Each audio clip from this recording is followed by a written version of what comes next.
Hey, welcome to Jay's Analysis. Today we have a good friend of mine, a guy that I met a few years ago who has had a pretty big impact on me. Really awesome guy. I've been around multiple times in person, and that is Father Moses McPherson. And he's going to join me today to talk about some of the topics and controversies that have popped up in the last few years, particularly with the issue of who has the authority to teach? Where does that qualification come from? Is it just an academic thing? Is there also kind of a spiritual purification process that's needed to be a teacher? Should we get our theology from Twitter? Should we go to random anonymous experts on Twitter?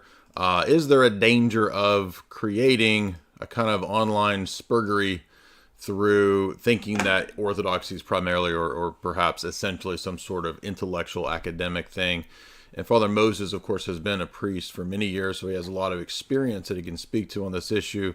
Father Moses, thank you for coming on. Hey, Jay, thanks for having me, man. I appreciate it. Yeah. Yeah, so let's get into it right away. Maybe if you're comfortable, if you want to talk about maybe a little bit of your own experience coming into the priesthood, how you decided and discerned that was right for you, and maybe how you learned to take it a little slower than a lot of people want to kind of do. We want to, and I'm guilty of this too. I've wanted to kind of jump into the heavy theology right away and immediately start telling everybody what's right and what's wrong. And I've kind of had to back down a little bit from some of those mistakes in my own life. So where do we need to start with this issue? What's your own experience? Yeah, I would say, in terms of my own experience, I did kind of the normal path to the priesthood. So I was more or less, I was in my third year of undergraduate when I first got exposed to orthodoxy. So pretty standard, started going to church, started attending services, kind of began the catechumen process, which for me lasted kind of maybe a bit over a year when you look at the whole thing. Um, Finished up my degree, was Orthodox at basically 25. And when we came into the church, I mean, the biggest thing I would say is that I had, an undergrad degree in philosophy and religion. I had done a double major, and I had been so inundated with kind of that academic culture for so long that orthodoxy was a real break from that in a lot of ways. It wasn't that there wasn't intellectual writing, but and I shared this with you before. When I came into the faith, I remember going to the monastery bookstore, St. Barbara's in Southern California, and talking to the nuns about theological books, and they were like, "Well, why would you buy theological books?" And I'm like, "Oh well, I got to understand orthodoxy and all this." And they were like, "You're not at that level. Like like you're a catechumen." And so I picked up a couple books at the time that are to this day, it's been 18 years, I think, yesterday since we were brought into the church. So almost half my life, which were St. Joseph the Hesychast and St. Silouan. And I mean, both of those books are full of theology, but just not in a way that I had thought about it. And so I originally started that journey of just emulating what they were doing, saying the Jesus prayer. I often tell people when I first started, I would be doing, 33 Jesus prayers, and I thought I was like pulling teeth out of my head, just to sit and do prayers. And I mean, I was, you know, academically, whatever, rigorous and writing 10-page papers and doing all this stuff. And I went to a very academically challenging undergraduate school. And yet here I am with this little prayer rope, like just killing myself. And the biggest thing for me, when we went to the church, the closest church was a Greek church. And so when we went there, the priest said, he goes, "Look, you already know more than like anybody in this church, okay?" And he's like, "That's not what I need." He's like, "I just need you to show up and come to services." So originally it was all about praying, uh, fasting, going to services, just being at liturgy like every single Sunday. I worked Saturday night, so that wasn't an option. And our church really didn't have Vespers very often. And so it was really that grind for 2.5 years, almost 3 years, um, before seminary even came on the map. And, after I was brought into the church, I asked the priest, I said, I've never served in the altar. And I would love to do that. Like I was never an altar boy growing up, right? But I said, I'd love to serve in the altar if you're okay with that. And he was like, great, come serve in the altar. So when I was serving in the altar, I had one real interesting conversation with him, but I felt a distinct draw, like a very intense draw to serving the liturgy. And I remember I talked to my priest and I said, I feel this draw to serve the liturgy. And he like rebuked me. He was like, why? So you can stand in front of everybody and be the center of attention. And I was like, no, I don't care if anybody's there. I just want to serve the liturgy. And he was like, okay. And it was like, he had So it's sort of a vetting, a testing kind of thing. yeah, yeah. Like, what's this about? Is this for you or is this for everybody else?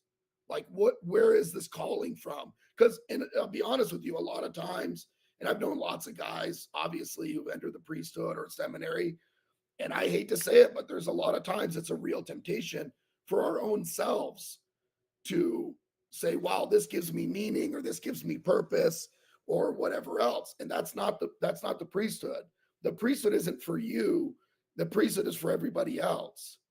And so after, I had been Orthodox almost 3 years at the time, I had developed a very strong relationship with the abbess of the monastery and with my priest. And that's kind of, I was at a crux. I was almost 30 years old.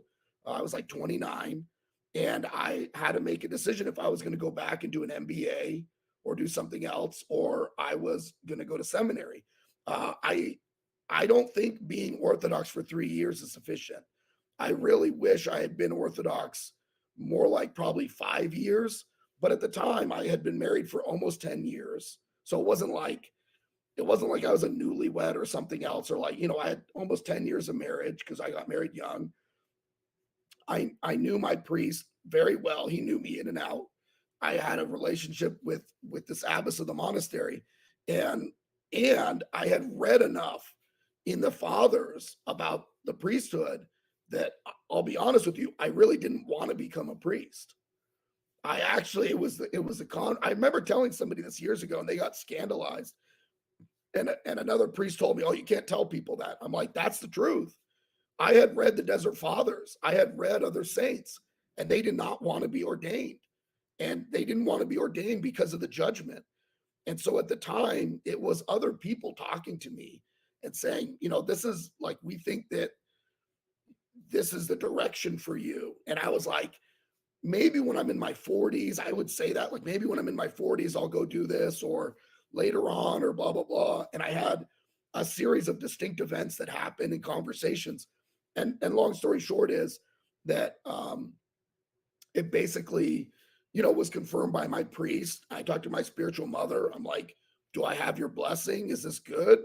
And she gave me her blessing, which to me, that was, my priest and my spiritual mother was like, and I say he was my priest because he wasn't really a spiritual father for me, although I had a good relationship with him. A spiritual father is something distinct, and we can talk about that. But for her, I had um, a very strong relationship, and a relationship built on talking about prayer and spiritual development. And So let me ask you a yeah, question about that, because is that because we oftentimes might not know where that desire is originating from, right? It could be from our own hearts. It could be the suggestion of a spirit that we don't know, a malicious spirit. It might be a real, motivation coming from God. So is the reason for that we don't always immediately know our own hearts and our own motivations, and so it needs to be kind of batted around with other more advanced spiritual people to help discern. Is that kind of what's going on? yeah, I don't know why I got a thumbs down there, but what I was going to say is that's 100% it. We don't. I mean, honestly, the number one red flag is somewhere where That wasn't me, by the way. I don't know where that came from. I don't know if well, it's it comes from the hand gesture. So, um, what I was going to say is the number one red flag is when somebody says, "I feel called to be a priest." That is the number one red flag. Now, that doesn't mean that they aren't called to be a priest. It's a red flag. It means it has to be uncovered. Like you said, it has to be discerned. And for me, I didn't really want to be a priest. I felt a draw. I could say it was very distinct when I was in the liturgy. I felt a draw, but I didn't want to be a priest. I didn't want all the responsibilities and everything else.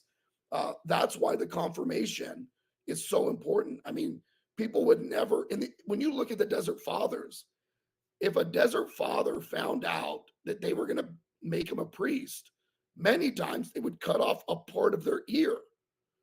And they did this because then they couldn't get ordained. mm, They were so afraid of being ordained. And so my formation in reading the saints was that there was like a real fear, and it got put inside of me. And when that happened, I needed the confirmation. I needed discernment from other people. So when I had the blessing, that's when I started to make application and go through this whole process. And it's kind of a big story, but the long story short is, and this has happened several times in my life, every single door opened. I like every door opened in a totally miraculous fashion. And I literally called St. Ticon's and I was like, did I get accepted? And they were like, oh yeah. And it was like a month before school started or something. Okay. And I was like, they're like, yeah, we sent you a letter. And I'm thinking, like, why wouldn't you call me? Like, this is crazy. So that was a red flag right there, like no administrative stuff. So I was like, okay. I immediately said, we've got X, Y, and Z to sell. And literally every single thing we needed to sell, somebody came and bought, like a car. We had a brand new bed that somebody in need needed, and we were able to give it to them for a great price. There was like just all kind, anyways. And then on the other side, we needed a place to live. And they said, here's a contact for one of the seminarians who will help you find housing. So I called and he goes, hey, we got this place. It's literally 2 miles from the seminary, fully furnished. Do you want it? I'm like, yeah. So that was it. Like in a week, we had like sold everything, yeah. had a place to go. And then we like literally left and drove cross country and ended up at this place, September 1st or whatever, and school started September 5th. But it was wild. Like everything in our life changed in like 3 weeks. Um, Again, that's one of those things that I've seen. We oftentimes when people ask me how to pray, I'm like, pray that God would close the wrong doors, because God will close doors.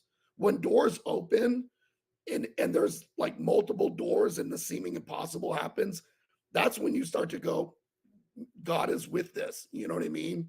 And I will say this too, which was a big part of it, was that we had traveled up to San Francisco and we had prayed before the relics of St. John Maximovich, which my second son is named after him.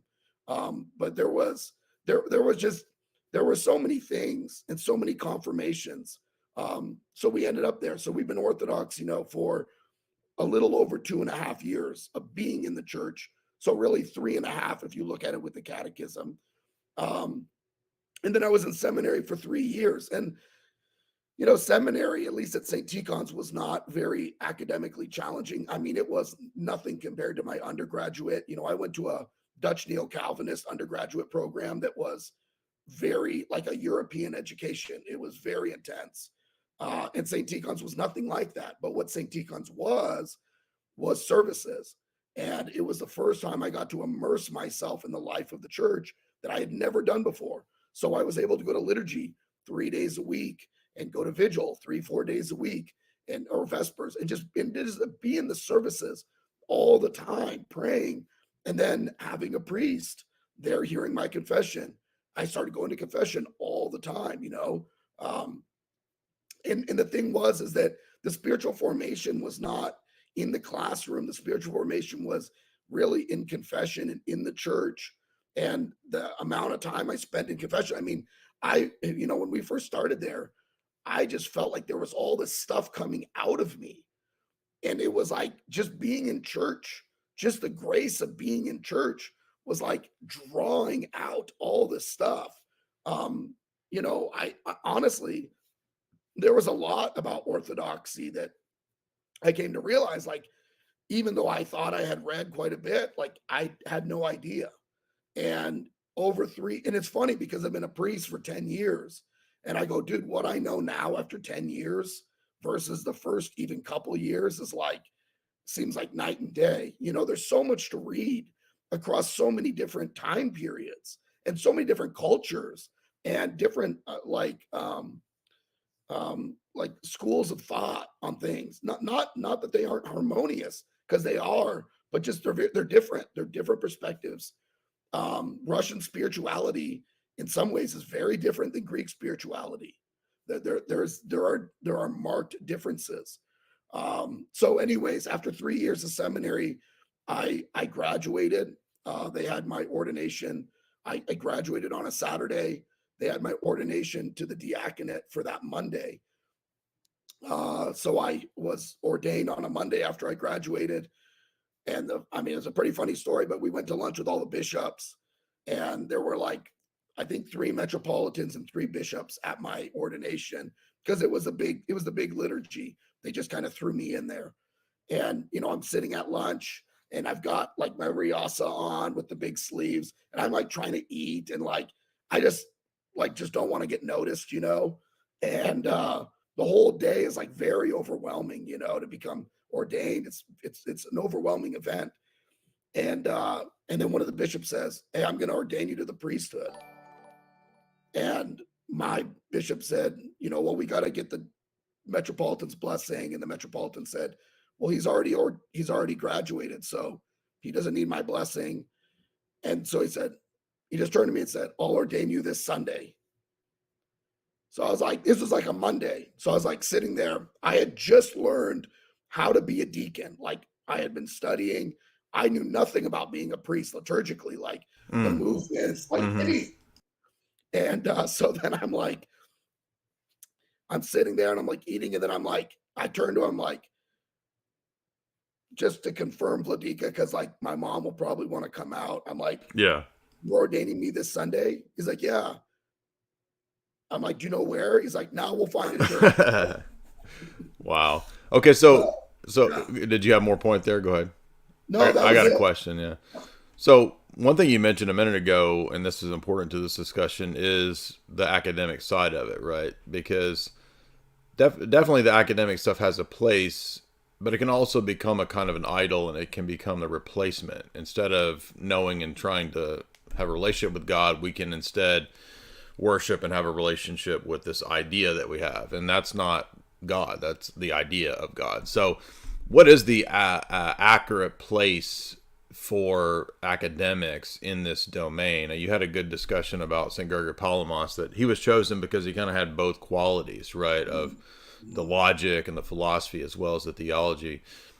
What is the right place of academia for us? The one thing I would say is it's very hard to study theology without a very intense prayer life. If you can't be in the services, like I see, the ideal is to be a monastic in this regard, and that's just reality. But if you can't be a monastic, I remember Father Roman Braga, blessed memory, a saint. He was in Michigan. He came over from Romania, and Father Roman used to say, "I send anybody to St. Tikhon's because they have a monastery." And he said in Romania, we had the monastery and the seminary together. Mm-hmm. So we always went to services, we chanted, we did everything with the monks, and we studied at the same time. So even though, yes, we're married, that's a reality. We're not going to be monastics. The formation has to be one. And I heard this so many times, the priest must have the heart of a monk. Like, he has to have that heart inside of him that he could very easily just leave the world and go be a man of prayer. That's where the heart has to be. So it has to be cultivated. And we could say the same thing. We're super blessed in America to have Jordanville, which I think is by far the best seminary. And what is it? Men get to go there and actually live as almost monastics. They live as basically uh, uh, not inquire. What's the word I'm looking for? But they're Yeah, we've had. I know what you mean. That they get to live the cycle of the services, where the theology and the academic stuff isn't divorced from that cycle. Cycle of the life of yeah the church, like you were talking about. Like Luke Kendrat, he went to Jordanville and he talked about that. yeah because the thing is you're actively purifying. We see God not with our mind. This is the distinction between East and West, which is we don't see God with our mind. We see Yeah. God with the heart, with the purified nous, right? And so when you're in the services, you are actively purifying your nous. You are turning all of the attention of your heart to prayer. Even if you're just standing in church doing the Jesus prayer the whole time, for an hour or two, it doesn't matter. You're still turning your being towards God. So then when you go to the books and you're reading, you know the God that you're reading about because it's the same God you spent 2 hours with earlier that day. You're in relationship with him. You're not just reading, like you said, about somebody that you've heard about. And if you're communing, I mean, you are ingesting him. You are actively receiving Christ into yourself as you're learning about him. So many times. I remember a good example, right? Which was, that the Holy Fathers, when they talk about the Trinity, this is a very hard concept for people to understand. It's not just that they said, "Oh, the Trinity is in Scripture." It's that they could see the Trinity noetically. They could see the Godhead noetically, mystically. I remember I was talking with a priest one time, and he said, "Father, when I was serving the liturgy, I felt like I was looking into heaven and Hmm. I could see the Godhead." He wasn't saying literally with his eyes, he was saying noetically. Hmm. He said, "I could see that there were three persons and they were one in essence." Now, what does that mean? Because we say these kind of, grand theological statements, but they're only like one sentence long. It's like, Elder Sophrony talked about like we read scripture and scripture only gives us an outline of what happened. It doesn't go into much detail. Like, for instance, Christ on Mount Tabor, he was transfigured and became all light. Well, what does that mean? You don't know it until you see it. We the theology is our finite language trying to capture that which is infinite. And so many times the Holy Fathers say, like when you start reading Hesychastic Fathers, they say these things about God, like that God consumed them. What does that mean? Like, that's it. They just say, God, I was consumed in prayer by the Lord, the living God or something. So excuse me. But yeah, I mean, you have to be in that purification process for the theology to be really sinking in. And it wasn't that St. Tikhon's had, a subpar education. It wasn't that. It was a whole life. It was a whole lifestyle. That's what it was. It was Yeah. holistic in a way that Western academics is very divorced. And it's just the classroom and none of the heart. So I'm trying to think of an analogy. Like it'd be like reading all about medicine and knowing everything about medicine, but not Yeah. taking the medicine, Yeah. But I mean, which would be I silly. love weightlifting, and it's like, how many guys are these weightlifting exercise physiologist guys, PhD, and you look at them and you're like, have you even lifted weights? And Yeah, then yeah.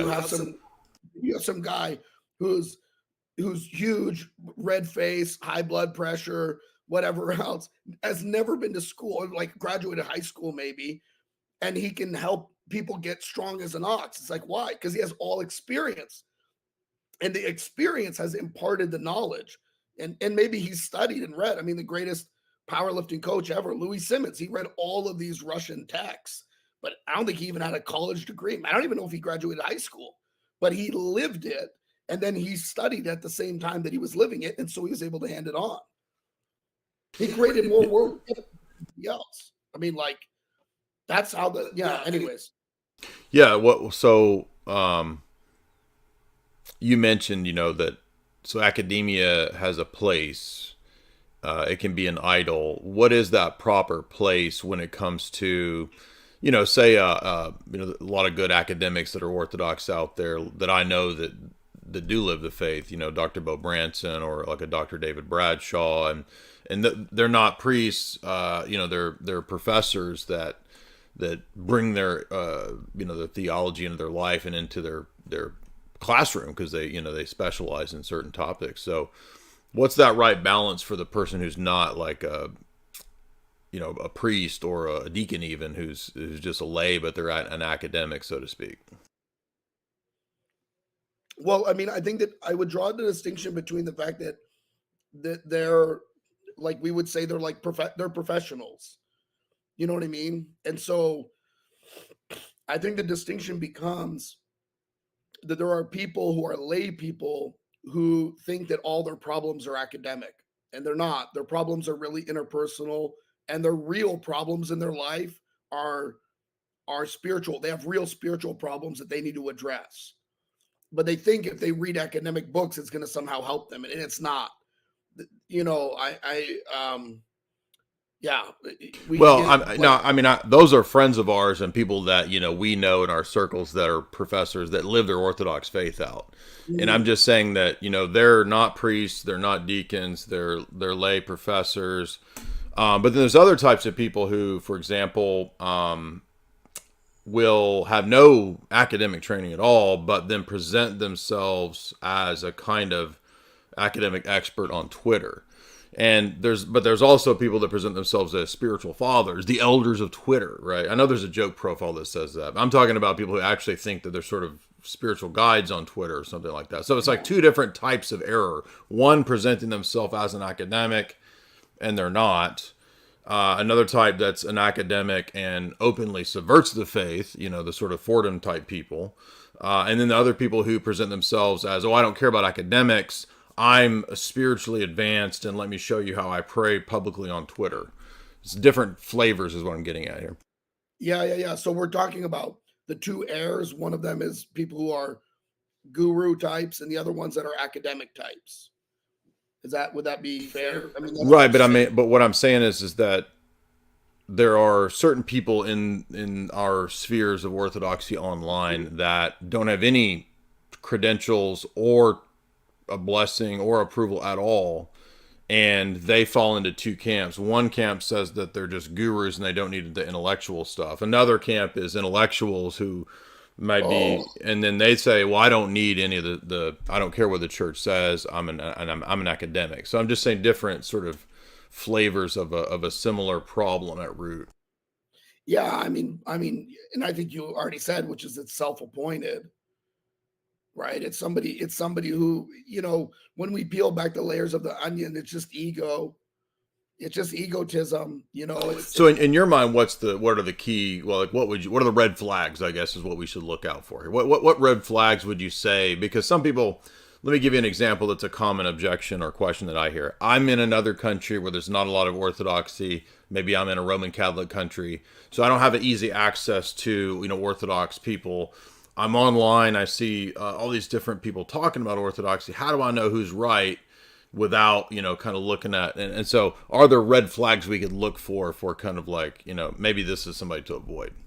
Yeah, I mean, so number one is like we want to stick with institutions that are trusted. Obviously, I'm in ROCOR, so for us, we have our seminary of the Midwest. So we have professors that are chosen out that can teach those courses. Any lay person with the blessing of their priest can take a class from that seminary or do a catechism, right? So there is a hierarchical blessing. Your priest blessing is, I would say, more of a kind of concept. I don't, having a priest blessing is not the same as a hierarch's, right? Because every priest receives his blessing from the hierarch to teach and to hear confessions and be a spiritual father. Or to hear confessions. I mean, being a spiritual father is part of that for some people, but you know what I'm saying. The point is that when we have people online, they're all self-appointed. So even when people say, "Well, my priest gave me this blessing," It's like, let's talk about what's normal in the church. What's normal in the church is I was raised in the church till my late 20s. I was married. I had children. I went away to seminary, did some kind of formation for 3 years. Then I was ordained. And then I was a priest in my early 30s. That's it. That's the only norm that we have. Somebody like me who's a convert, who was only Orthodox for 2.5-ish years, that's a new territory because everybody grew up in the faith. So people had basically 28, 29 years of formation in the church services with a spiritual father. That was the only path. There's no other historical path. Now somebody says, well, can't there be spiritual fathers who are not priests? One, they're super rare, and two, they're basically all monastics. We don't have a bunch of lay people who are spiritual fathers or spiritual guides or psychologists. All of this stuff is Western culture being grafted onto the church. It's why, Saint Sophrony said, he's like, I could read the quote, but he basically says, why would you go to a psychologist? He's like, you have a priest. He's like, go to the priest. They have the grace of the priesthood. They can forgive your sins and they can direct you by the Holy Spirit.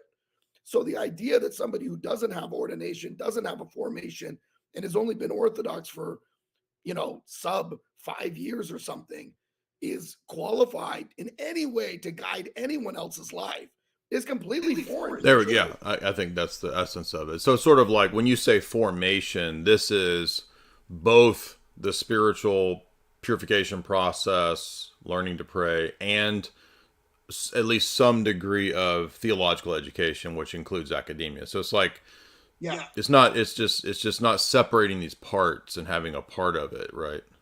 Well, and we've had a real problem in the church with uneducated priests. Well, that's what I was going to ask about the theological education, because a lot of people who will say, if you bring this topic up, they'll say, well, I've seen people debating on Twitter about various patristic theological terms. I don't know what these terms mean. When I ask my priests, they don't know a lot about this. So who am I supposed to go to? I don't know who to go to. Do you see how the quandary arises? Yeah. Well, and it's been a problem historically because when the priesthood has lacked education, there's definitely a trickle down effect with the laity, right? Because they can only preach at a certain level, or they can only answer questions at a certain level. And that's not good, right? I mean, a priest, in order to minister to somebody, has to minister to the whole person, including their mind. Right. And we've seen that because you may have some village priest who's very pious, but he doesn't understand the canons or some other aspect. And so you end up with, somebody goes, well, my village priest blessed us to, eat fish all of nativity. And it's like, but that's not the church calendar. It's like, well, that's what he blessed us for. So that's what we're doing. And it's like, well, God bless him. He's probably holier than I am, but it doesn't mean that what he's doing is correct, right? Like we still have limitations. And some of those limitations are based on that we actually have to be scholarly in understanding what the text is saying. And I don't want to get in deep dive into it, but there is some stuff that comes out of Mount Athos. And I'm serious when I say it's like, it's not scholarly. And I don't mean scholarly in the sense that like, there's some stuff that people say that I'm like, it just doesn't make sense. If you understand church fathers and other writings, like you can see that somebody's well-intentioned with what they're saying, but it doesn't add up. Like you actually have to be educated and read those church fathers and have a good breadth of knowledge. And it takes a long time. It doesn't, you can't read a bunch of church fathers in 3 years. Right. It's an impossibility. Yeah. I mean, let me give you an example, because I think a lot of people that do the sort of internet type of stuff that I do, or that people that have encountered this stuff on the internet, like Dr. Branson or Father Deacon Dr. Ananias, or it's a very different experience than what you deal with, obviously, as a parish priest, certainly. And the problem is that, let's say you've got a lot of Protestants or a lot of people coming out of Roman Catholicism, and they've studied a lot of academic texts. Maybe they don't know a lot of the church fathers per se, but they're looking at, various anti-Orthodox books or anti-Orthodox polemics. And so they've got a million questions, and it's sort of like there's this machine. There's just on the internet, there's discussions of everything, whether it's appropriate or not. You've got all these people being confused. And so, from my perspective, the reason that really good Orthodox academics are useful, like Dr. Bradshaw, Dr. Branson, and there's others as well, I don't not mean to leave anybody out, is that they can kind of go into the specifics of like the areas where things are unclear. That it's not that a parish priest is it's just that they don't have time to go into reading, 5 different papers on what the word hypostasis means. You know what I mean? Yeah, That's what I'm getting at here, is that it seems, from my vantage point, that those people serve a function that helps to where priests don't have that. And it seems like deacons have a lot more time to even do more theology than priests do. well, you'll appreciate this. You did a master's in philosophy, right? Except for the thesis is not complete. So it's master's, ABT, all but thesis. Okay, so I used to say about I've been in a lot of philosophy classes like you, right? I used to say in philosophy, there's 3 types of people in a philosophy class. The light bulb is on, the light bulb is flickering, and the light bulb is off and it's never coming on. And the reality is like even priests have limitations, right? You may meet a priest who is more philosophically minded. I don't even know why philosophy is easy for me. It's just like it's like I hate to say it, that sounds pretentious, but No, it is. it comes natural to some people. I think that's true. Yeah, it just is like riding a bike. Like singing or music. Yeah. Yeah, singing doesn't come naturally to me. So like, like but I do think yes, there's a place, well, and I think within, even as St. Paul says, there's those that are appointed to be teachers, right? I mean, that's a language that he uses. Yeah. So there's generalized, I would say, teaching that I do in my homilies, which is more of an encouragement and has more to do with living the faith. And then there are academics who are confirmed to have the ability, both the intellectual. I mean, every priest doesn't have 130 plus IQ. They just don't, and that's okay. That doesn't matter. I mean, it just doesn't matter. The reality is you have to have a certain IQ level to understand this stuff. And we talked about that with St. Gregory Palamas. St. Gregory Palamas was very obviously a genius. He was a genius. He was also a real hesychast. So he was able to expound on things and write them. The same thing with Saint Sophrony of Essex. I think Saint Sophrony he doesn't get any shade, but he gets overlooked. And I'm like, Saint Sophrony's like the best that has ever come to us in the West. And in Saint Silouan, the Saint Silouan book, it's like unmatched. I mean, that book is so incredible in its understanding of the Orthodox ethos. It's unreal. That book is a masterpiece. A masterpiece. Saint Sophrony is what, but he was also what? He was also a genius. I mean, he was a painter, he was an artist, but he's called the saint of the uncreated light because he experienced the uncreated light so many times directly in his own life. So, anyways, there are people that are lay people that serve a function within the church. Absolutely, I agree. Like that's their job. You and I talked about this last time, and I said I see that as being kind of your function in the church, which is there are people that come, they have, like you said, they have spent a lot of time theologically, and they need to know or be confirmed that orthodoxy is not a cult, that it's not weird, and that it can stand up to intellectual inspection.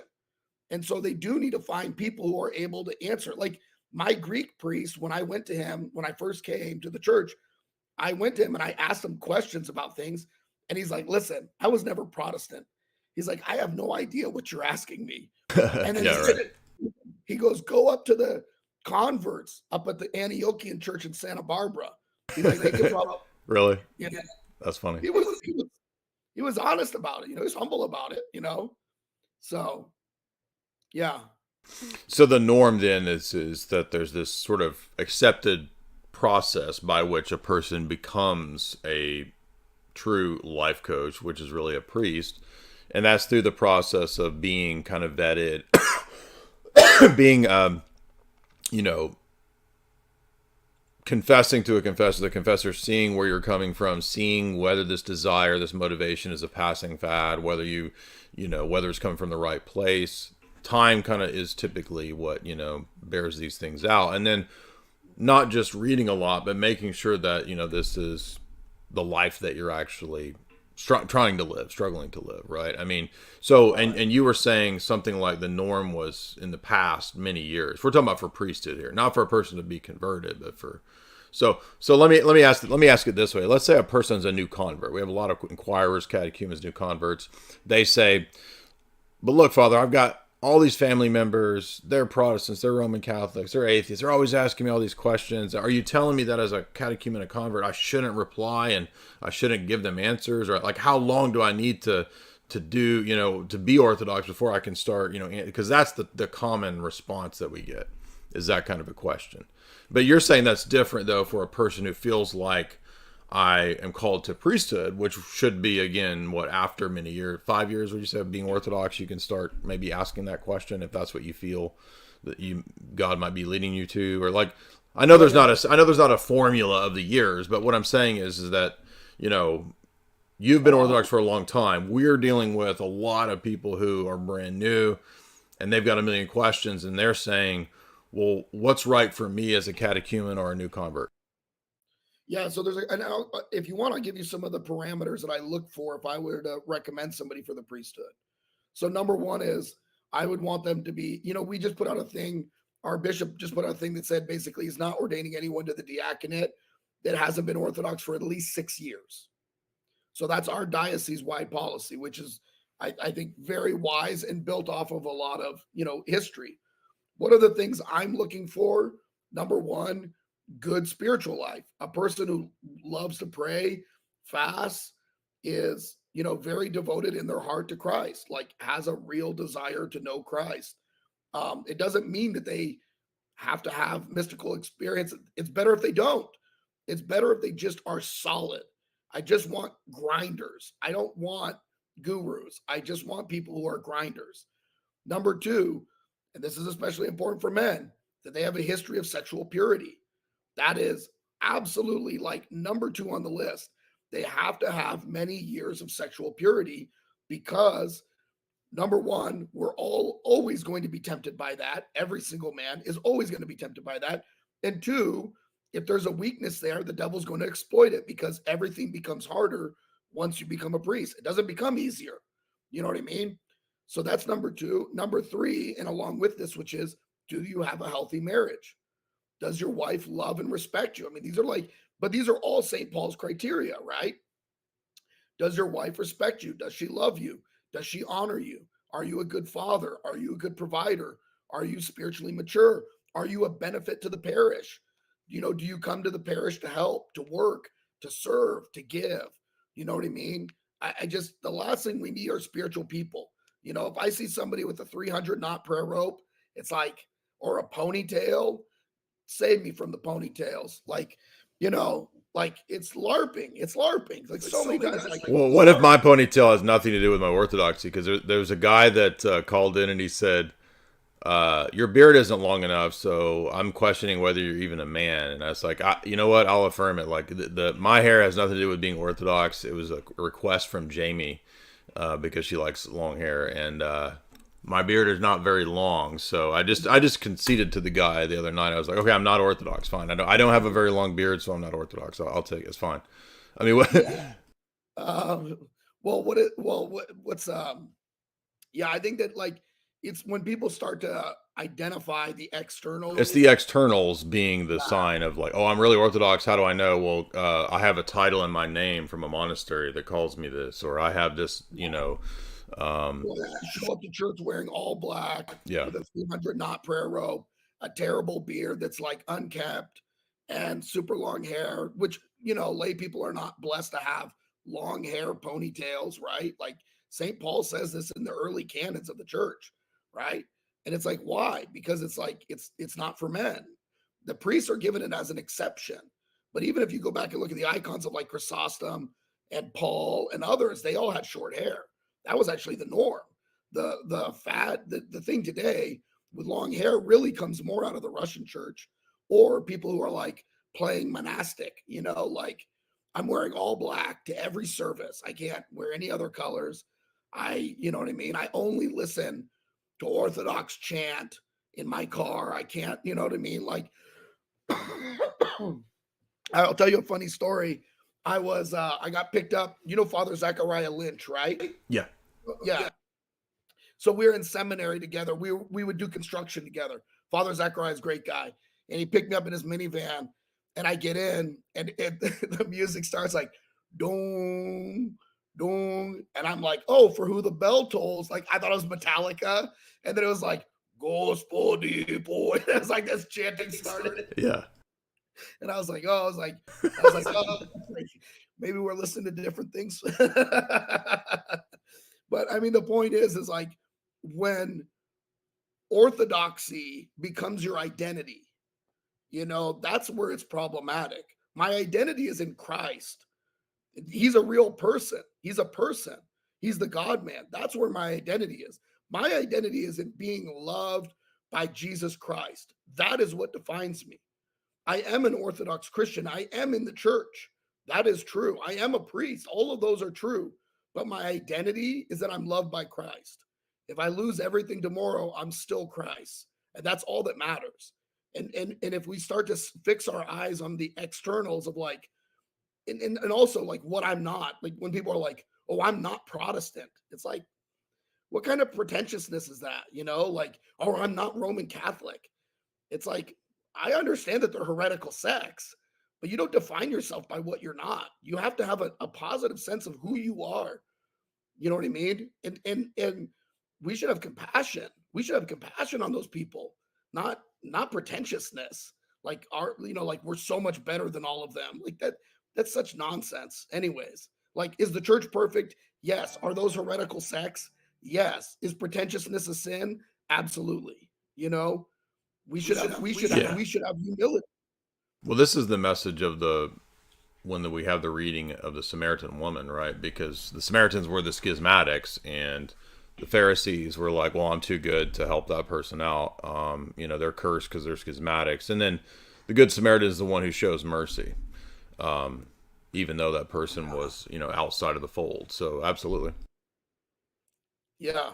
Yeah. But a lot of people they'll say that showing mercy, that means that we're supposed to be an ecumenist, right? Which is a perversion of the passage. It's like, no, it's not saying that you have to say that, well, we're all one true church and everything's the same. It's saying that, if a Roman Catholic dude has his car stranded down the road and, I see he's got the papal stickers on his car or something, and I'm going to drive by and just like, ignore him, right? I'm violating the very point of that parable. I should help that guy, even though he's a Roman Catholic, because that's what charity does.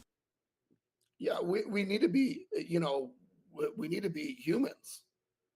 Like we're created in the image of God. We're the most noble of all creation. We're higher than the angels. We should live up to that nobility and be noble in all that we do and the way that we carry ourselves and the way that we interact. And these are real people. I think that's the problem with the anonymity on Twitter is there's no real people. There's just a name or an icon or whatever. They're not real people. And it gives people the sense that they can just kind of crap on each other, that they can just be hurtful or say rude things or just be flippant. It's very, very toxic because it's like, first off, like you never talk to people like this in person. Mm-hmm, mm-hmm. Just don't. And why not? It's like, because you'd be ashamed. They would look at you and you would be ashamed of yourself. But people do this online because there's this barrier, behind the screen where I don't have to take accountability for saying something horrendous to somebody else. And so is that anonymity maybe another red flag? Because it's also a way for people who are actually malicious and do want to, stop people from being orthodox. I mean, there are people who are out there that are doing that, and they will sort of concoct things and they'll say things and they'll try to do, subversive techniques and tactics to confuse people on purpose, using a lot of anonymous profiles. I mean, I put it on my profile recently and I said, I think every Orthodox Christian should have their name on Twitter. And I think they should have their parish too, because then it takes away the get out of jail free card. So if somebody's an a-hole, they can't, and I mean, forgive me, I'm just being honest, but like if somebody's being a jerk to somebody else, they can't just, oh, well, you'll never find me, or you don't know who I really am, or whatever else. Right. And that's what I think I see is like, people, especially with men, they're like mad disrespectful to each other. And all of the guys, I mean, I've known some gnarly characters. Let's just say that. Some homies that did a lot of time. Most respectful people you'll ever meet.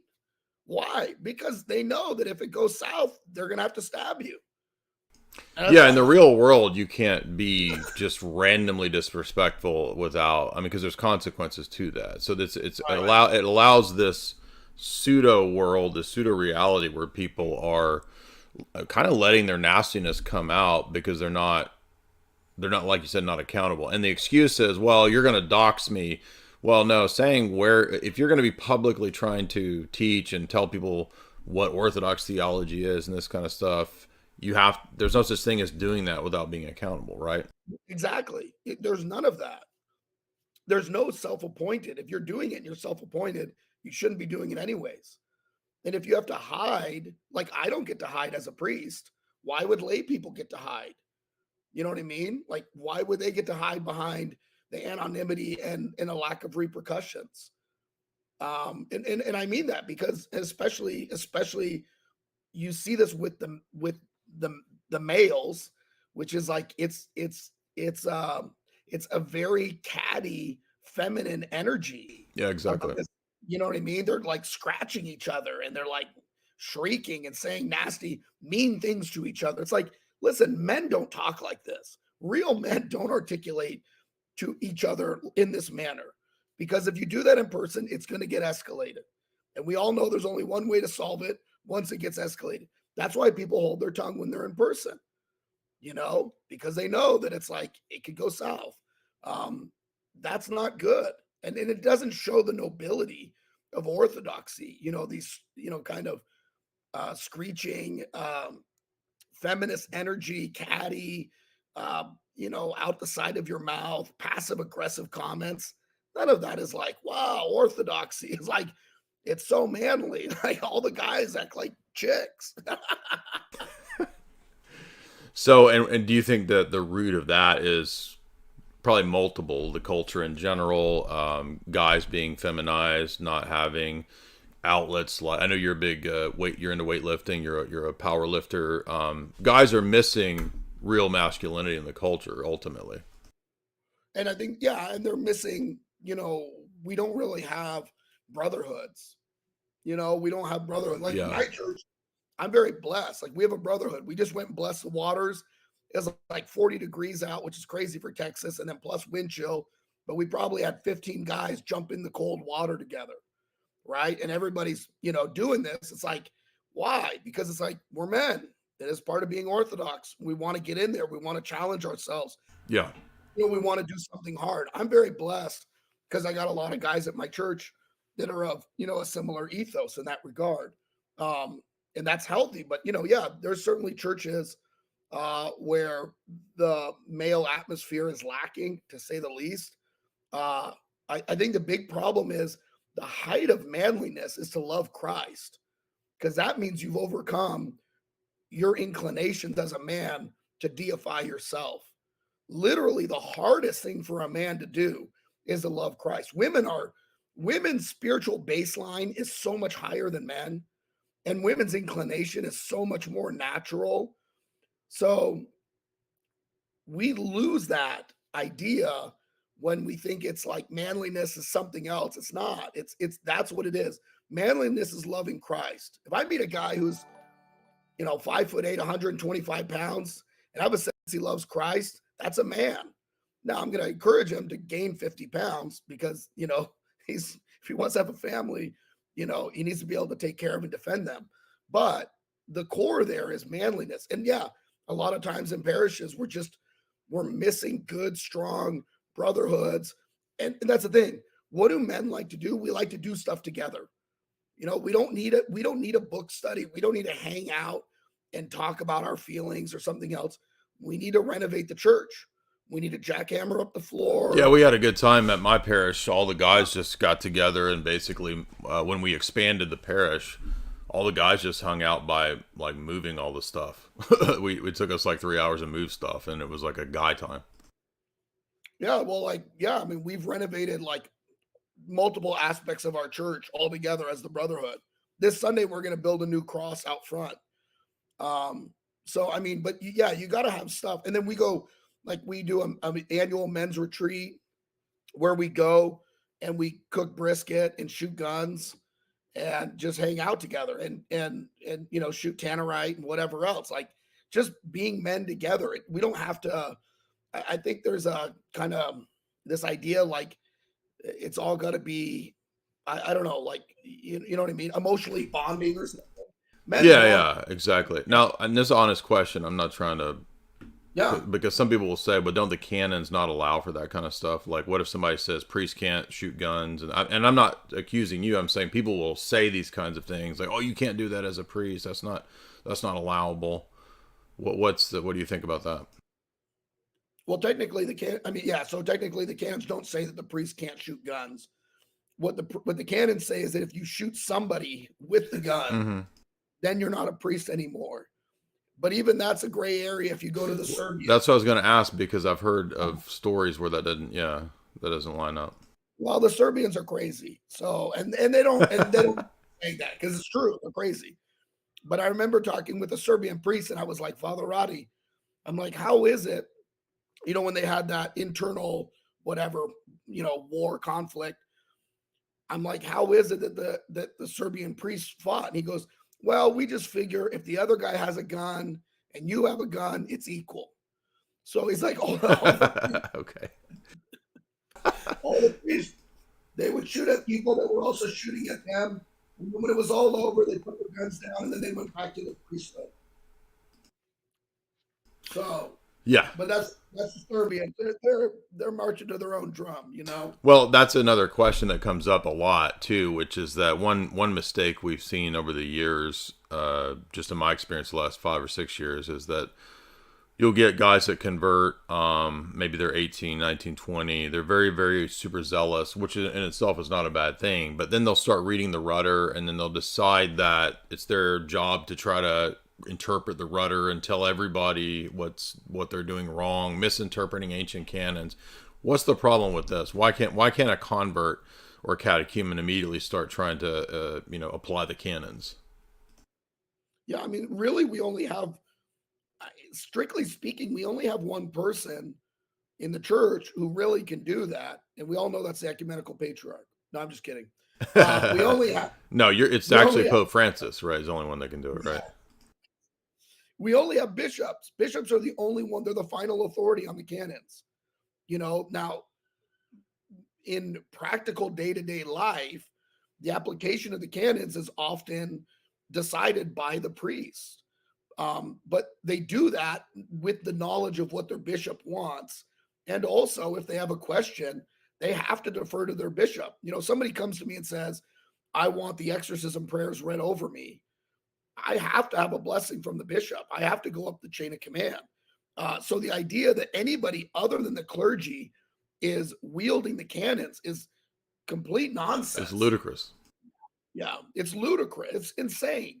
The canons are not written for laity. The canons are written as a guideline for church governance, Yeah. which Right. is primarily the job of the bishop. And then in practicality, it's the job of the day-to-day working of the priest, who's his representative. The priest doesn't have his own priesthood. He doesn't have it outside the bishop. And this is like, we were talking to Father Deacon Ananias about this the other day, and he was making the point that the approach to that is really just kind of a holdover of Protestant stuff. A lot of stuff is very Protestant because it's sort of like, the Protestant idea is, well, it's me and the Bible ultimately at the end of the day. I might like my pastor or respect the pastor, but it's me and the Bible. And then when a person who's 18, 19, 20, when they get into orthodoxy, then the same attitude is just applied to, well, it's not just me and the Bible, it's me and also these other writings. And I'm going to apply those writings in this very sort of rigid fashion. But there's a lived wisdom and experience that's necessary to how the principles behind the letter of the law apply, right? And so we can always be susceptible to falling into that Pharisaical attitude of thinking that this ancient canon about not attending a theater applies to, whether or not you can go see a play that your sister's in down the road, right? I mean, Yeah. I've actually seen people going after priests literally for this kind of thing. Like somebody was going to, oh, you can't go to the theater because ancient canons say that, but they don't even understand the context of ancient theaters was like giving obeisance to pagan demons and gods to go to the theater. Modern theaters are not literally connected to worshiping. I mean, some of them might be Broadway or something. I don't know, but you know what I mean. Like you're going to see a play is not the same thing. No, and I mean, I think the thing is really what it is. It's the modern delusion. It's a temptation. Everybody has a temptation, and people have their proclivities. They'll get tempted to the right or to the left. And so, obviously, for some people, when they have zeal, the devil doesn't tempt them to the left because he can't get them. He That's a tempts good them to the point. right. So he says, "Hey, look at your priest. He's not as serious as you are. You're more serious. You're in a better Right. place spiritually. You understand. He doesn't understand this. He doesn't understand this. You understand this. All of this is egotism, right? I mean, again, I think so much of it just has to do with the fact that culturally, with Protestantism, you're the center of the universe. And so you're constantly working out of that mindset. And people don't realize, like, historically, you read, like we referenced Father Roman Braga earlier. He talks about the fact that when he was a boy, when they went to the monastery, he's like, the monks there were holy. He's like, we were afraid of them. Intimidate is probably the better word, right? And he says, but it's because they were so holy. And that really was an understanding in village life in Romania at the time, was like people understood that the clergy were really set apart. They had received something in their ordination. And so often today, people fail to realize, like, they may meet a priest and they judge him for something or other. There was a debate like yesterday or last couple of days on Twitter about, would you trust a fat priest? And I don't want to get into all the nuance, but basically, in the writings of St. Silouan that people are obviously unaware of, St. Silouan says, even if a priest is found lacking or a bishop or has some proclivity for food, the grace of the Holy Spirit does not depart from them. That's what people don't understand, is that these ordinations are not promotions. This is not a job. This is not a corporate structure. This is the mystical church. When somebody receives an ordination, even if they're unworthy, something happens to them and they are forever changed. And there are aspects to that ordination. I remember talking with another priest, and he said he met a man at a church one time. And he said from the minute that they started talking, he could see the grace of the priesthood was on the man. And he said to him, did you used to be a priest? He said the man started crying. And he said, I was a priest because of some circumstances. I asked to be laicized, blah, blah, blah, blah, blah. But people don't understand that, like, even you may take your whoever, whatever priest, they're still a priest. They still have the grace of the ordination. And the other thing is too, this is what drives me crazy, is that people, like, if you can't trust your priest, there's a saying, the man who has himself as a spiritual father has a fool for his spiritual son. If you can't trust your priest, if you can't be in obedience to him, and not obedience like he tells you what time to wake up and who to marry and all this, right? We're talking spiritual life and repentance. If you can't listen to him, then you are the spiritual father. You don't have a spiritual father. You don't have a priest. You are the priest, in which case you're an idiot.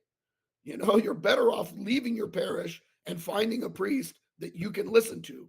But if you go around and you can't listen to any of the priests, and I've seen this many times, guess what? It's like if you run into someone today and they're a jerk, they may be a jerk. But if you keep running into jerks all day long, you're the jerk. So if you go to Orthodox church and you go, man, that priest isn't holy enough, and you go to 4 or 5 other parishes and all the priests, none of the priests are holy enough for you, guess what? You're just It's deluded. you're the problem. Yeah. Yeah, you're delusional. So in other words, you're recognizing the reality that, well, there are actually corrupt priests, right? I mean, there's people out there that are Sure. right, but and so because the person that hears what you were saying initially would say, well, but wait a minute, how can it always be my fault if there are corrupt priests? You're saying that if the pattern demonstrates that you can't find any spiritual father, and you've gone to 4 or 5 different churches and everything's wrong with them but not with you, then that's what you're getting at here. I'm just thinking this way because I know all the things that people are going to say, because we have 10,000 people in the Discord that are like 18 to 30. So this is the stuff that I've heard for probably hundreds of times in the last 5 years. Even myself, when I became Orthodox, that I was the priest that I became Orthodox with, was he a great saint or something else? No, he wasn't. Was he a solid? Was he what do you want to say? Your solid kind of everyday priest? Yes.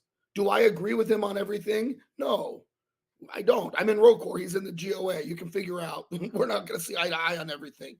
But when I was with him, whatever he told me, I was obedient to.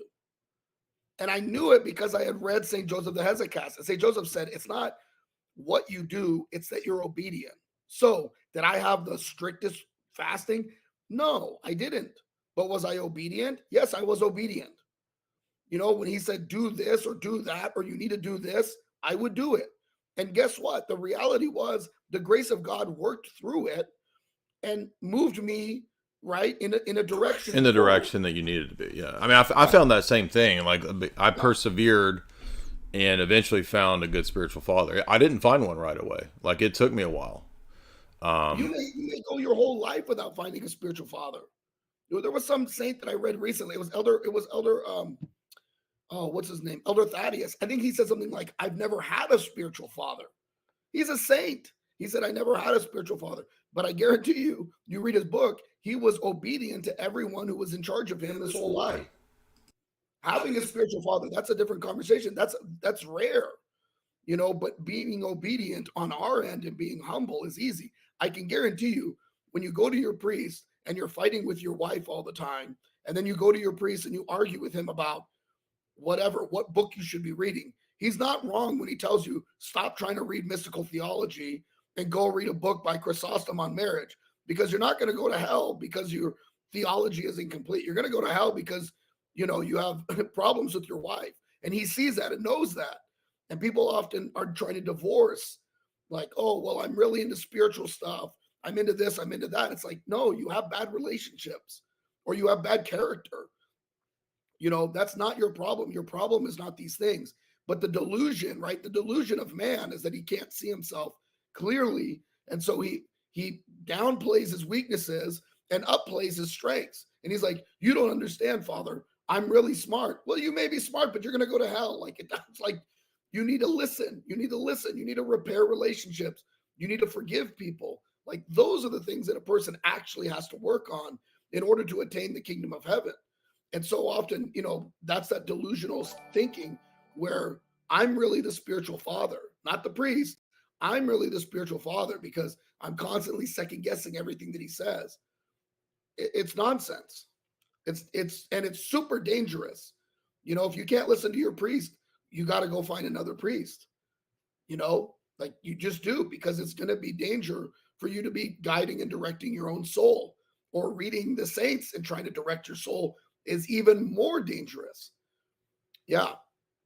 Yeah, and I think, to a lot of people who are new to that idea, it may sound different at first, because maybe they're used to Protestant stuff, or, in the Roman Catholic world, confession is just very kind of mechanical. There's not really this notion of a spiritual father. I mean, they have the idea of a confessor, but it's still not like what we're talking about. What would you say to somebody who asks you about that, and they say, well, isn't that...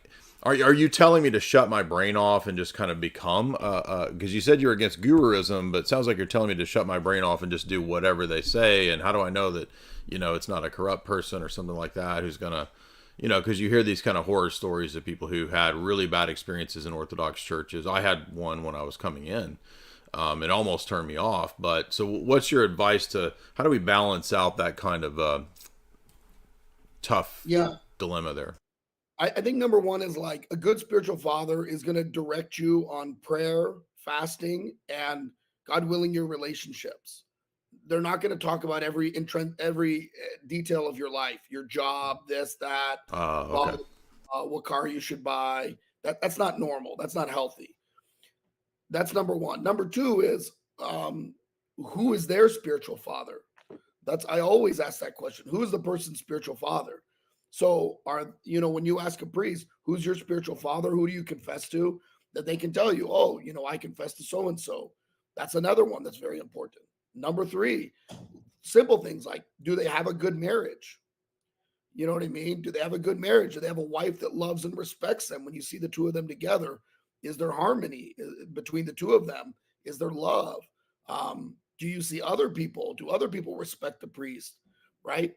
So, yeah, you're right. You can't just willy nilly just trust every priest to the nth degree. But, you should have a lot of, there should be a lot of evidence there that they are normal, healthy individuals with normal, healthy relationships of their own. The real, I'll tell you this, the real spiritual people, they don't come across as being spiritual. They just don't. They hide it. That's like the hallmark. Is like they hide. They don't talk about it. They don't, you know what I mean? Like look at St. Porphyrios. He wrote that whole book, Wounded by Love, and told the nuns, don't publish it until I die. Like who was he? He was just a simple priest Yeah. in Athens. You know what I mean? He was in a church. He was in a church in the city. He was a city priest. And yet he was a great saint, a miracle worker, but he downplayed everything. So I always, you want people who downplay and are looking at the basics. There's nothing that a priest should say to you that doesn't have a measure of just common sense, right? I mean, it shouldn't be like wackadoodle, like, okay, I want your prayer rule to be wake up at 1 a.m, do Jesus prayer for 2. I mean, that's crazy. Like, that doesn't make any sense. We have normal stuff in the church, morning and evening prayers. If I tell somebody something about their marriage, it's like, stop yelling at your wife, Yeah. like, like, and then what do you need to do as a husband? It should all be pretty common sense and straightforward and convicting, but without theatrics or woo-woo Yeah. mystagogy. Yeah, that makes sense. And I thank you guys super chatting there. I will split these with Father Moses, as you guys know. AC says $20, and then he doesn't say anything. I'm just going to read a couple of these, and I have another question for Father Moses. Andrew, $3. This is for you. What is the difference in your explanation, or how would you describe the difference between Greek and Russian spirituality, for example? That's interesting. Well, like one example would be that when a priest is ordained in the Russian church, they're automatically a father confessor. Whereas in the Greek, you actually get ordained and then you're not a father confessor typically for several years, and then you're actually bestowed the ability to hear confession. I would say a lot of Russian spirituality, in my opinion, is very utilitarian. Like Russians are very good with rules. Um, it's like it's kind of a lot of black and white. Like this is what we do. You're Russian. This is what we do. Like whereas the Greeks, they seem to need more nuance, and they also seem to need more motivation, and they also seem to have uh, a real proclivity for kind of elder worship. You know what I mean? There's Yeah, just right. seems to be part of their culture that they're really into, they're really into the elder thing as I don't know, like it's an aspect, whereas in Russia it's a little different. um Russians tend to be kind of more romantic in just the way that they are, even though they're very cold externally. Even that, like the sobriety of Russians it doesn't convey what's going on inside all the time, but they tend to be more serious and more somber. Well, they're from a darker culture, like light wise, with more winter and more cold, and just a very different temperament. Greeks are dancing and wine and Mediterranean sun and food. They're just very different cultures, and I think they're different people. Yeah. So sometimes the Yeah. spirituality reflects that as well. One question I had, and this will maybe be the last sort of official question, then we'll go to the rest of the super chats, is what's the overall message to inquirers, catechumens, young new converts? Because it seems like one thing I've heard you stress a lot is that the theology is fine as far as it goes, but really what is lacking is the healing. Like, to be able to go out and talk about those things kind of has the presupposition that you've kind of been healed and something has already happened beyond just you were received into the church, that there's some more to it than that. Is that the major, what's the key thing you would say to the young guys that are converting out there, and women too? Yeah, lay a solid foundation. Focus on getting rid of your passions. So, like, if you have a problem with pornography, masturbation, devote all of your time and energy to fighting against that. That you have to build a solid foundation with your character in those ages, 18 to 23 especially. So what does a solid foundation look like? Morning and evening prayers, keeping the fast, staying physically fit.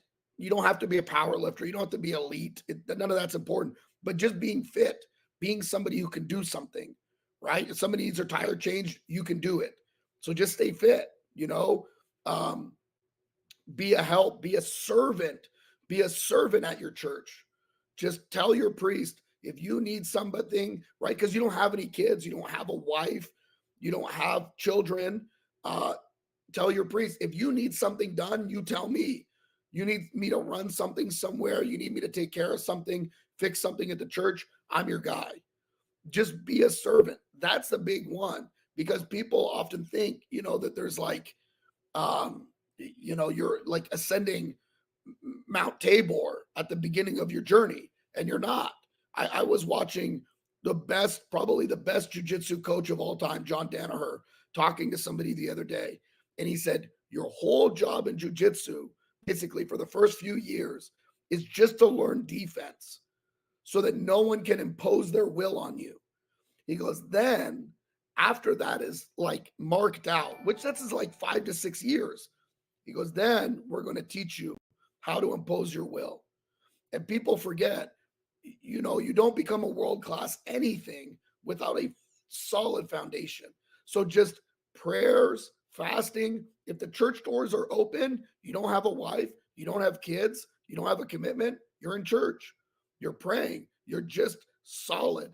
And the number one thing that is underestimated for people, I think, just as a principle in life, which is the grind sharpens the axe. You do not get razor sharp in anything by having some experience. You get sharp by the mundane, repetitive behavior that forms the character of who you are as a man or as a woman. That's what you build your marriage on. And then you have kids and do all those things. It seems like, Father Deacon Ananias made this point too, which was that a lot of what is the trap in our culture, even beyond spirituality, is the idea of shortcuts, the idea that you can have this like immediate thing, right? Like, for example, let's say studying philosophy, just as an example. A lot of people think, well, I can watch a bunch of YouTube videos and I can get the 5-minute, 2-sentence tweet boil down, and I'm a philosopher now. And it's like, no, I mean, if there's a reason why, and I'm not saying college is the ideal, but the reason that there's a structure to that is that, like, there's things you need to go through to be, for example, educated. You need to be able to write a paper, to argue the thesis. You need to be able to show that you've read the material. I mean, all of these kinds of things are sort of like they're being tossed out in our society because the idea is, via largely the internet now, people think I don't need all of that. I can cut out all that. I can get the AI shortcut, boiled down paragraph of what the book is about. And again, I'm not trying to make reading everything. I'm just using that as an example that no, you The can't principle. you can't make shortcuts on any of these things. And you're saying the same with spirituality, right? It's 100%. It's every discipline is like this. It's one thing to read about Kant. It's another thing to read Kant. You know, when you struggle through a book that's challenging, there's a formation that happens, perseverance. You know, you have to persevere. You have to question yourself deeply. You know, when you're really wrestling with a philosophical problem, it's not an afternoon activity. You know, you are really deep diving into it, exposing your mind, your soul, everything to it, and taking it in. But when you're new, you're only taking it in light of your experience.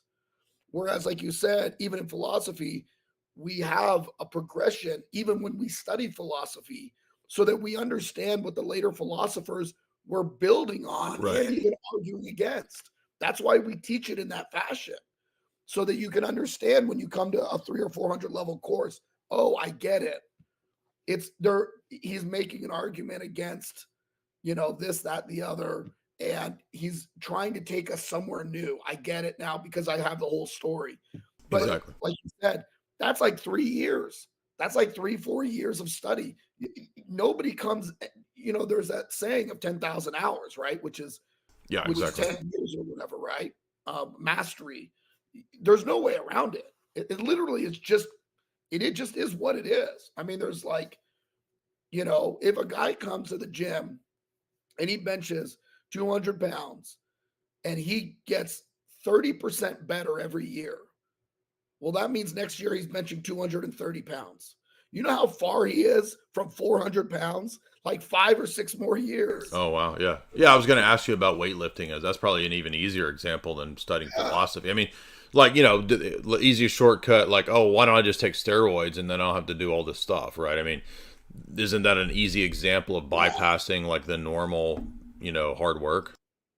Well, what's funny about that is that what's it called? When we look at like even the steroid thing, it only gives you a little boost. It doesn't do everything. It doesn't make you 100% stronger. That's not what it does. That's why these kids, they take them, they only last. It's so funny.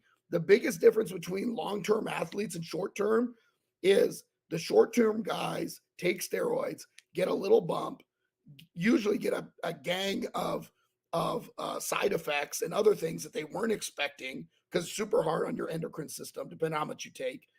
And then all of a sudden, within a year or two, they're not even working out anymore. And it's so funny, but the guys who are real, like long-term athletes, it just isn't the same Well, because that's they the set thing with a lot of shortcuts, right? Like a lot of shortcuts don't actually give you the thing that you think you're getting from the shortcut. And you could say the same thing with like a spirituality shortcut, right? Like, oh, I just converted. I'm going to set up my Orthodox life coaching grift. And then like 5 years later, you don't believe Orthodox anymore because, you moved on to something else, right? and it's sad because it's again it's there's that saying from I'm not a fan of Metropolitan Callistos, okay, but he has one of the best quotes where he said, when someone converts to orthodoxy, sometimes it sticks and sometimes it doesn't. And he Mhm. goes, but when they convert to Jesus Christ, it always sticks. And I think people, they convert to the things in orthodoxy that they like. And Father Turbo and I often talk about this, but they're not converting to Christ. They don't love Christ. They don't love him, Oh, but they love the religion. They love, you know what I mean? They love whatever, like there's but certain utilities that are opportunistic for uh, them in this ethos, but the heart of the thing is they're like, I don't really, I'm not interested in like their having, heart is I'm not not, moved. I'm interested in having Jesus actually change me. Yeah, the heart is not on Christ. It's like, I like the aesthetics of orthodoxy. I think it was Father Seraphim Rose who said something like, those who are enamored by the vestments and the smell of incense will be the first to go over to the Antichrist, Yeah. right? So like people are given over to, and I see this as a priest, right? Like people are given over to the aesthetics or the smell or the sounds or the oh, orthodoxy is so solid. And it's like all of this, all of the church is a means by which we deepen our relationship with Christ. Or even And like let's say, or the temptation of like a trad political movement. Oh, I'm a based, right wing political guy. I like orthodoxy because there's men and there's beards, and I'm going to see that yeah, as a vehicle for my based right wing trad movement. you see it a lot with the Nazi, the white supremacist type people on Twitter. They're talking about race, and I'm like, do you not understand that there's no race? Like, do you not even understand the basic concept in St. Paul that like Christ came to mankind? He didn't come to the white race. Like just basic stuff. But yes, they're trying to keep their ideology and put a little thin veneer of orthodoxy over top of it. And they're like, oh, orthodoxy will be the glue that will bond us together. And it's like orthodoxy is Christ. You're gonna get burned out because all we got is Lord have mercies, and let us complete our evening prayer to the Lord, and then an hour and a half left of service. Bizantos If sends a $5. Go ahead.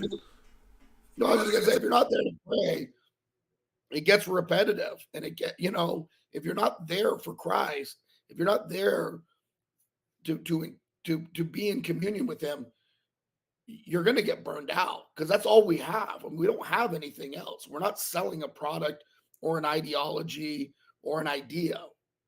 That's not what we're not marketing any of that stuff. Unfortunately, I think one of the things that drives me crazy is people are trying to market orthodoxy, and it's like orthodoxy is the path of deification. We have the saints.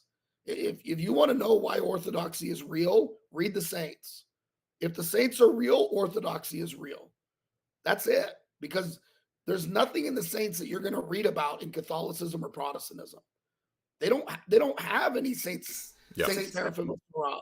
They just don't. It's not there. I mean, they've got weirdos like John of the Cross. Yeah. Like weirdos. Yeah, or like women's carving things into their chest and stuff. Bizantos, $5. How long would it take? How many seconds could Father Moses whip Jay in a fight? Very quick. I met Father Moses. He's a stout dude, and I'm sure he would whip me pretty quick. The few times I've been in fights, I got beat up pretty hard by a big stout dude. So stout dudes are usually pretty good at fighting. So I'll put my money on Father Moses. Slade, $50. Glory to God. Thank you for these streams.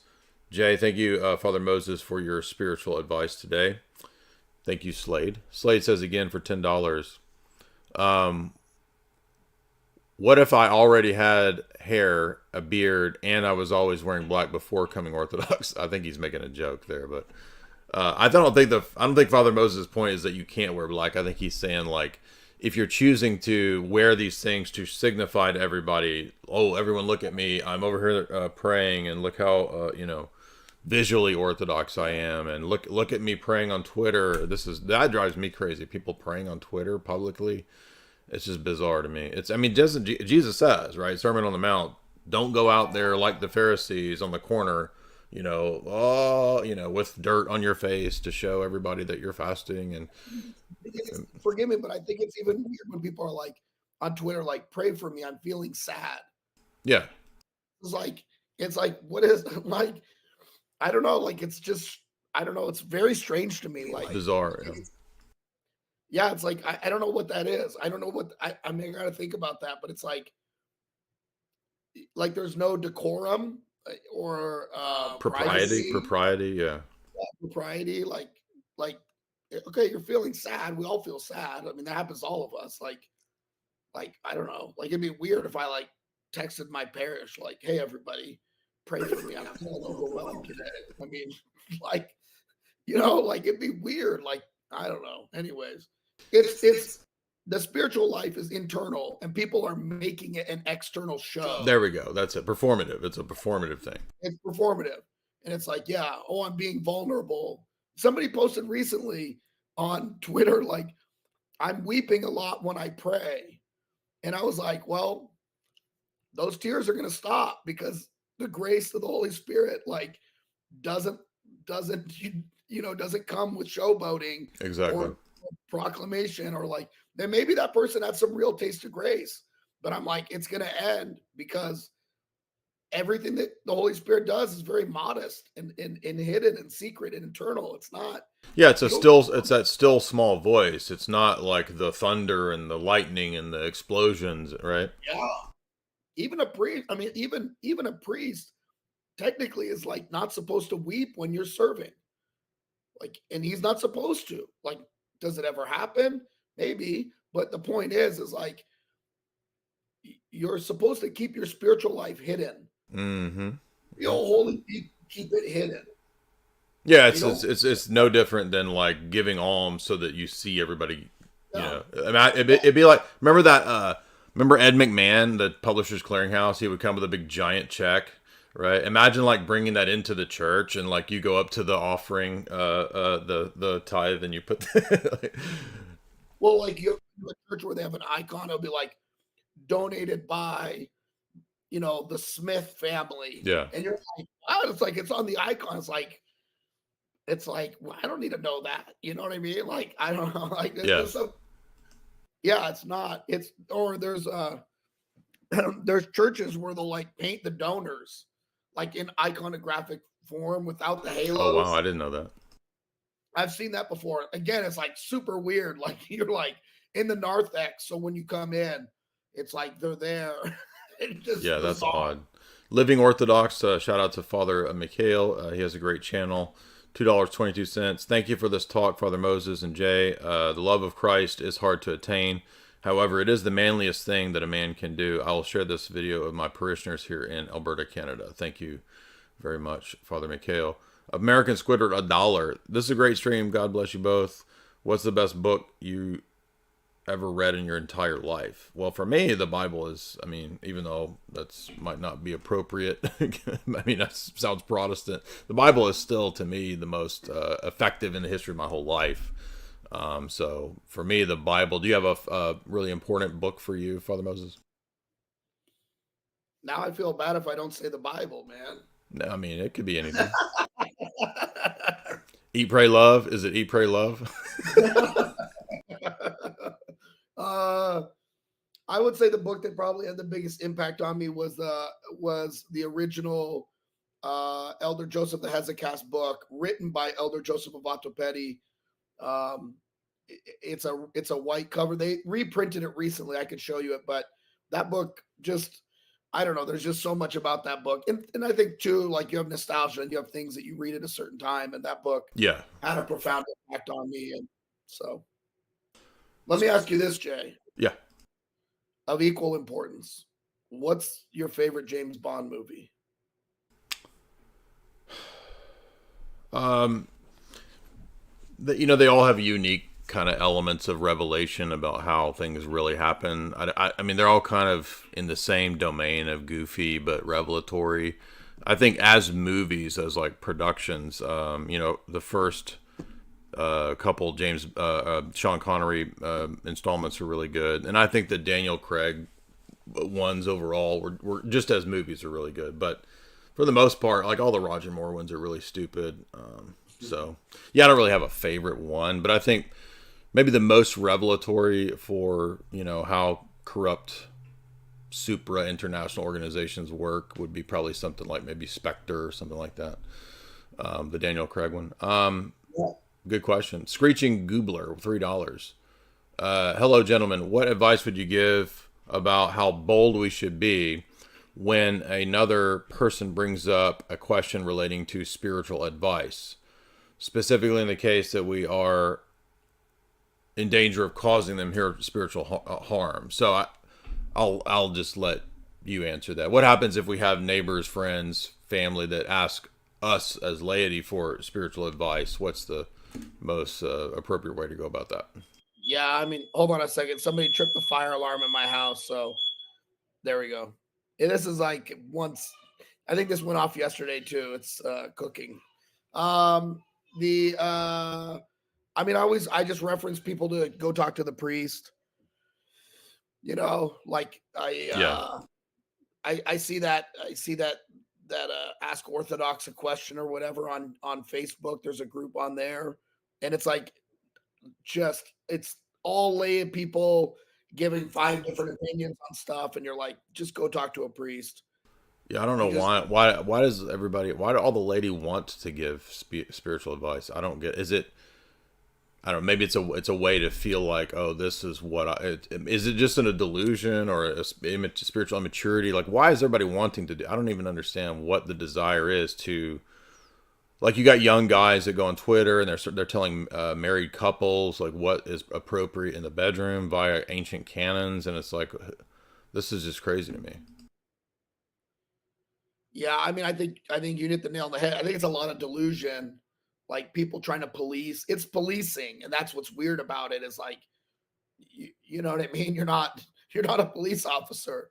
Like, yes, that's where it gets really weird. And I think it just boils down to delusion. Yeah, so it's People that have it's that attitude of, like, I guess, like you were saying, like in the modern American Protestant landscape, the idea is that everybody can be and do anything that they want, and there's some sort of shortcut course, guru course that you can take to get to that objective on your own, with 2 monthly installments of $60 for life coaching classes. Then you become the life coach. Then you become it's like everything is that weird shortcut in our society, and especially via the internet.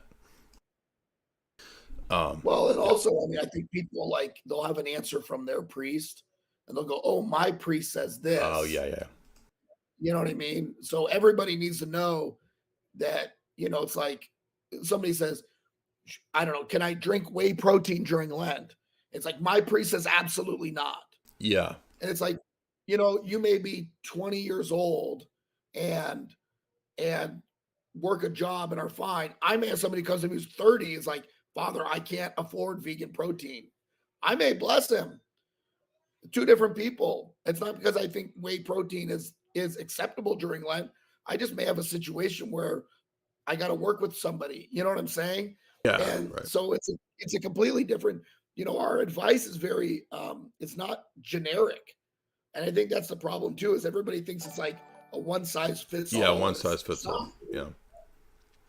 Seattle, JMail, $50. Thank you so much. Seattle is a very tough town, spiritually speaking.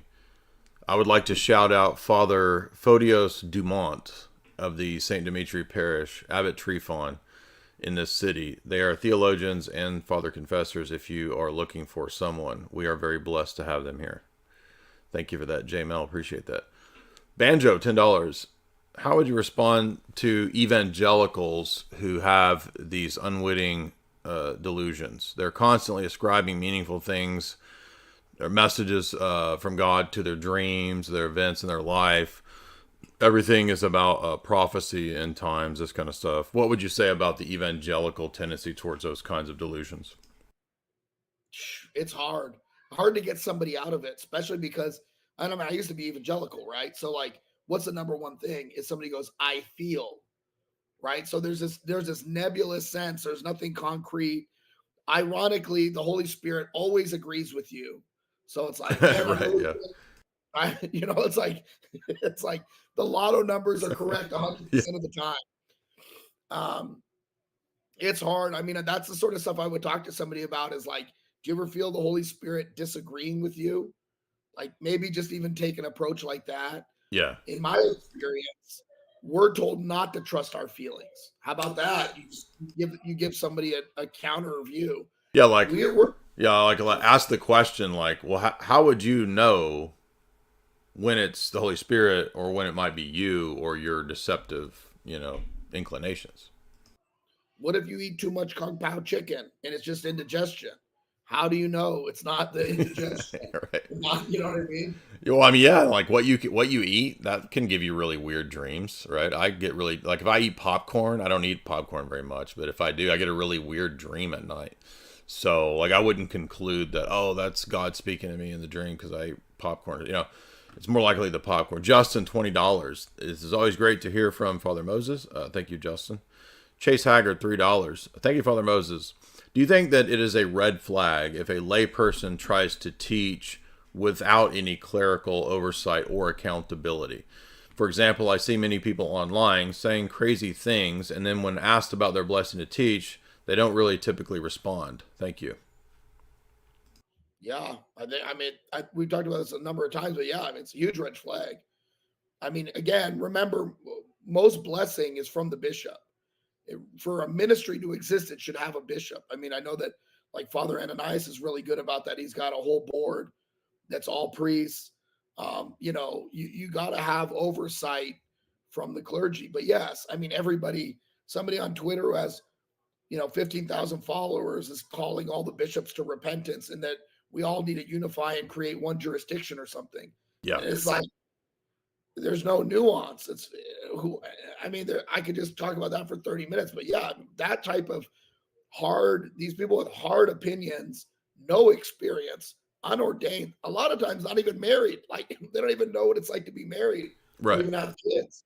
No, we're literally talking about like 22, 23-year-old guys on Twitter that just post hot takes. Yeah. I just stay away from all that nonsense. I mean, it's just, I don't know. You get older and then you stop caring as much. It's just like, whatever. So, I mean, one of the things I realize is a lot of people are like, why aren't more priests active on Twitter, whatever else? It's like, because they're doing stuff. Yeah, right. You know what I mean? Like, they have wives and children, and sometimes they even have a job, or they have a bunch of parishioners. Like, they don't have time to post 30 times a day on Twitter. Like, Yeah. if somebody has so much time, unless it's their job, they got nothing else going on. Something's weird. Yeah, something's off. Like, yeah. Brett Sales, $10. I was Protestant for 30 plus years. One thing I never knew I needed was an actual holy space, like physical space. When I'm in the temple and the doors are open, I wouldn't have found it in any other way. Yeah, that's an interesting point too. It's like in Protestantism, everything's equalized. And you don't have this notion of like holy things, places, spaces. And that means there's boundaries, there's lines and delineations, limitations. That means that a layperson is not equal to a priest, right? There's barriers here for good reason. Even in our house, like, we don't put icons in the bathrooms. Great. Yeah, exactly. When we bless a house, we don't sprinkle the bathrooms with holy water. Like, and when you go to a house, it has an icon corner, which is a separate place. You may have icons in every room of the house. I probably have an icon in every room of my house, but I only really have 2 icon corners. Yeah. And they don't get used for anything else. Even the definition of holy just means to be set apart. Set apart, yeah. Ultra, $3.60. Thank you, great stream. I've been struggling with very heavy PTSD.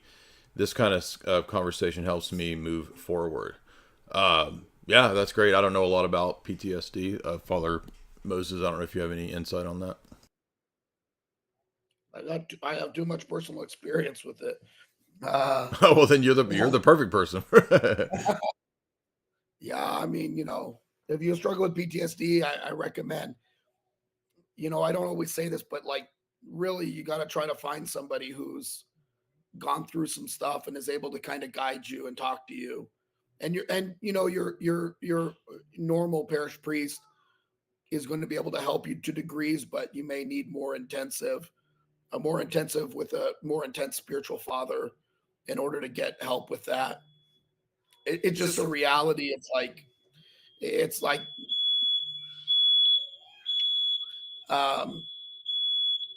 you have a general doctor, and then you have surgeons, and if you have brain cancer, you need a surgeon.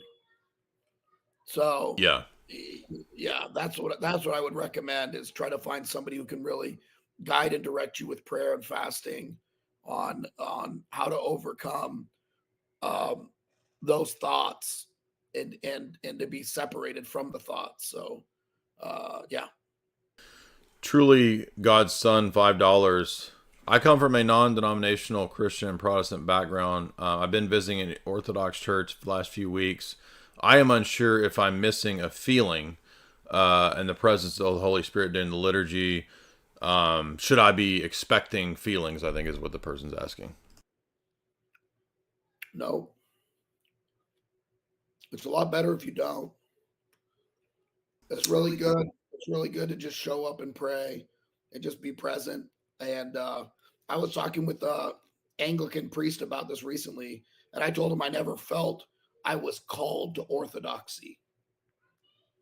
I had a, I had a, I had a, I, God allowed me to struggle through all the questions that I had. And I Yeah. didn't have, there was nothing magical about it. So if you show up and you're like, I'm not really feeling anything, it's like, that's fine. Just hang out, just be there, just be present. You'll just start to realize things slowly, like, wow, I can hear myself think in the liturgy and it's quiet and there's something different going on. One of the starkest contrasts I learned about the liturgy was when I first started going to liturgy for a while. I had to go visit some family and we went with them to their church, which was an evangelical church. At the time, we were not technically catechumen or anything. We were just going to Orthodox services. Um, and I remember being in there and I was like, you can't pray in here. I never realized that before. It's just too loud. It's a cacophony of noises. It's this. I ended up walking out of the service.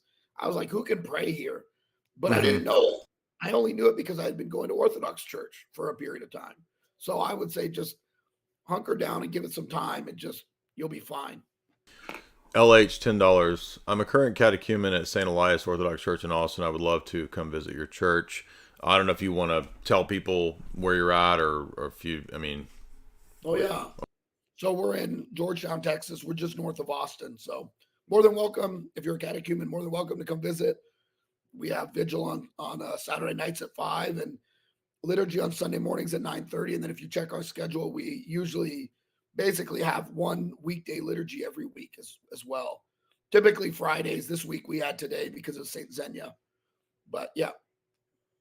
awesome. Well, thank you very much, Father Moses McPherson. I appreciate you coming on. Anything you want to leave us with before we close it out? Oh man, it's been a pleasure. Thanks for having me on.